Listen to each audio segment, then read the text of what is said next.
નમસ્કાર મિત્રો, આજના વિડીયોમાં આપણે દશામાનું વ્રત 2024માં ક્યારે છે, કઈ તારીખે સ્ટાર્ટ થાય છે અને કઈ તારીખે પૂરું થાય છે એના વિશે સંપૂર્ણ માહિતી આ વિડીયોમાં આપવાના છીએ। દશામાનું વ્રત અષાઢ વદ અમાસથી શરૂ થાય છે।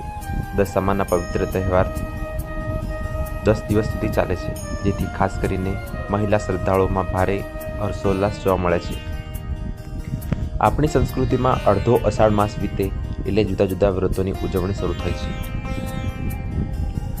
દશામાનું વ્રત દેવી દશામાને સમર્પિત છે અને ગુજરાતના પરંપરાગત કેલેન્ડર મુજબ અષાઢ વદ અમાસના દિવસે મનાવવામાં આવે છે।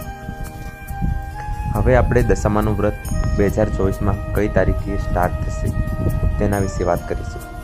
તો દશામાનું વ્રત 2024માં 4 ઓગસ્ટ એટલે કે અષાઢ માસની અમાસથી શરૂઆત થઈ રહી છે અને દશામાના વ્રતનું સમાપ્તિ એટલે કે પૂરું 13 ઓગસ્ટ 2024ના દિવસે મંગળવારના રોજ દશામાનું વ્રત પૂર્ણ થશે। દશામાનું વ્રત 2024માં 4 ઓગસ્ટથી શરૂ થઈ અને 13 ઓગસ્ટે તે વ્રત પૂર્ણ થશે અને દશામાનું વ્રત 5 ઓગસ્ટથી શરૂઆત થઈ ગુજરાતથી શ્રાવણ મહિનો શરૂ થઈ રહ્યો છે અને 2 સપ્ટેમ્બરનો સમાપ્ત થશે। આ 10 દિવસોનું આ વ્રત છે। ભક્તો આ તહેવારને દશામાના નોરતા કે દેવીના નોરતા તરીકે પણ ઓળખાવે છે।